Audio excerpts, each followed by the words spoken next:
So thank you all for coming out. Hello, my name is Jason Levy, for those of you who don't know me, and I want to run for President-elect of APhA-ASP. So a little fun fact about myself. When my mom was pregnant with me, she was actually in menopause, and all the doctors just assumed I was a tumor. Joke's on them though, because this tumor was bound for greatness. After 21 years of awkwardness and misadventures, I ended up at the University of Texas at Dallas, where I got my degree in neuroscience. And that right there is my dog, my homeboy.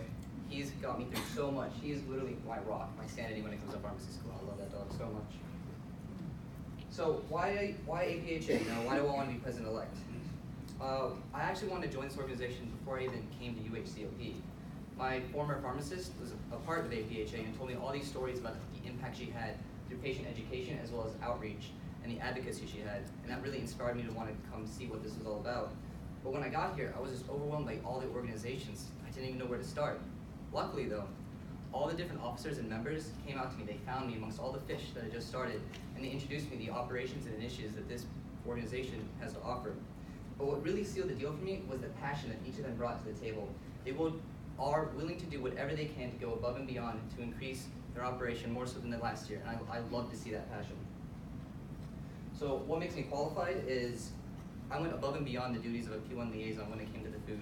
I went out and facilitated relations with different vendors, which will help future P1 liaisons and hopefully secure discounts for them. I also attended officer meetings, which helped me understand how this organization works from the inside out. When I attended Pharmacy Extravaganza, I learned firsthand how much work and dedication is needed amongst all the different members and officers in this organization to pull off an event of that magnitude. It's truly needs collaboration.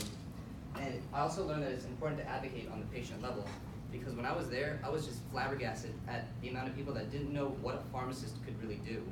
So alongside that, when I attended Pharmacy Day at the Capitol, I had an opportunity to advocate at the state level and further the progression of our profession.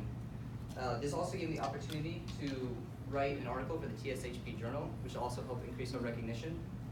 And I've also had other roles in the chapter. Alongside Ashley, our other P1 liaison, we've been working on a lung poster that we do hope to debut soon and put it under a lung initiative or under Operation Heart. Because there's a lot of people that need lung education as well as help with their lung diseases and which inhaler is best for them to use and how to use them. Lastly, I want to mention Operation Naloxone Training Coordinator with SECP. And I think it's going to be a very useful thing since we'll be able to collaborate more with SECP as well as help facilitate more P1s since I'll be working with them firsthand. So this leads directly into my goals, and one of the biggest ones is to increase the amount of incoming P1 interaction with our organization, and the best time to do this is during orientation.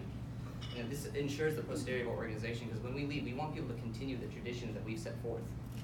And honestly, to me, it's personal, because I want to make sure that P1s have a comfy interaction with the members of this organization, because they were able to handle or give that to me. So I want to be able to give that back to the incoming P1s.